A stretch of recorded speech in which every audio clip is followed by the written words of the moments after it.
রাশিয়ার বিরুদ্ধে অভূতপূর্ব সাহসিকতার এক অভিযান চালিয়েছে ইউক্রেন। রবিবার ফার্স্ট পারসন ভিউ বা এফপিভি ড্রোন ব্যবহার করে রাশিয়ার 5টি অঞ্চলের বিমান ঘাঁটিতে হামলা চালায় তারা। হামলায় 41টি রুশ যুদ্ধবিমান ক্ষতিগ্রস্ত হয়। ইউক্রেন সিকিউরিটি সার্ভিস বা এসবিইউ এর দাবি, তাদের এই অভিযানে রাশিয়ার ক্ষতি হয়েছে অন্তত $500 কোটি বা $5 বিলিয়ন। 2022 সালে রাশিয়া হামলা চালানোর পর অপারেশন স্পাইডার ওয়েব নামে এই অভিযানই ছিল ইউক্রেনের সবচেয়ে বড় হামলা। রাশিয়ার কয়েক হাজার কিলোমিটার ভেতরে ঢুকে চালানো এই অভিযানকে ইউক্রেনের প্রেসিডেন্ট ভলোদমির জেলেনস্কি অভিহিত করেছেন অসাধারণ হিসেবে। এই অভিযানের পরিকল্পনা ও প্রস্তুতিতে 18 মাস লেগেছে বলে জানান তিনি। বিবিসি জানায়, 1 জুন 117টি ইউক্রেনীয় ড্রোন রাশিয়ার বেশ ভেতরে বিমান ঘাঁটিতে হামলা চালায়। এই বিমানগুলোর মধ্যে পারমাণবিক অস্ত্র বহনে সক্ষম দূরপাল্লার বোমারু বিমানও ছিল।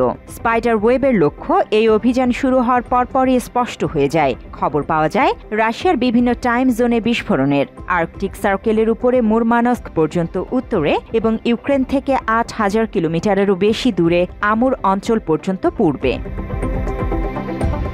রাশিয়ার প্রতিরক্ষা মন্ত্রণালয় নিশ্চিত করেছে যে রাশিয়ার 5টি অঞ্চলে মুরমানস্ক, ইরকুটস্ক, ইভানোভা, রিয়াজান ও আমুরে হামলা চালানো হয়েছে। তারা জানায় কয়েকটি বিমান ক্ষতিগ্রস্ত হয়েছে মুরমানস্ক ও ইরকুটস্কে। অন্য স্থানে হামলাগুলো প্রতিহত করা হয়।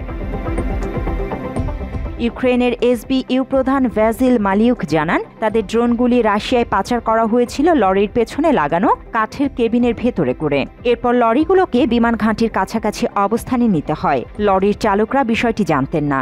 অনলাইনে প্রতারিত ভিডিওগুলিতে দেখা যায় লরির ছাদ থেকে ড্রোনগুলি বেরিয়ে আসছে।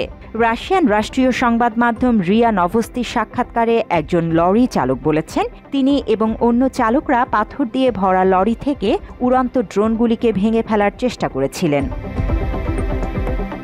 রবিবার রাতে সোশ্যাল মিডিয়া টেলিগ্রামে শেয়ার করা একটি পোস্টে জেলেনস্কি জানিয়েছেন, সাহসী আক্রমণে 117টি ড্রোন ব্যবহার করা হয়েছিল, যার প্রস্তুতি নিতে 1 বছর 6 মাস 9 দিন সময় লাগে। যুক্তরাজ্য ভিত্তিক ড্রোন বিশেষজ্ঞ ডক্টর স্টিভ রাইট বিবিসিকে বলেন, রাশিয়ান বিমানগুলিতে আঘাত করার জন্য ব্যবহৃত ড্রোনগুলি সাধারণ কোয়াডকপ্টার ছিল, যা তুলনামূলকভাবে ভারী পেলট বহন করে। তিনি আরও বলেন, এই আক্রমণকে যা অসাধারণ করে তুলেছে তা হল রাশিয়ায় পাচার করার এবং তারপরে দূর থেকে উৎক্ষেপণ এবং নির্দেশ দেওয়ার ক্ষমতা। ইউক্রেনের তথ্যমতে 41টি কৌশলগত বোমারু বিমান আঘাত হেনেছে এবং কমপক্ষে 13টি ধ্বংস হয়েছে। মস্কো কিছু বিমান ক্ষতিগ্রস্ত হয়েছে বলার বাইরে বিমানের কোনো ক্ষতি নিশ্চিত করেনি। হামলার লক্ষ্যবস্তু করা কৌশলগত ক্ষেপণাস্ত্র বহনকারী বোমারু বিমানগুলো হচ্ছে TU-95, TU-22 এবং TU-160। এগুলো মেরামত করা কঠিন হবে, কারণ এগুলোর নির্মাণ বহুদিন আগেই বন্ধ হয়ে গেছে। জান্নাতুল ফেরদৌস তমা, বাংলা এডিশন।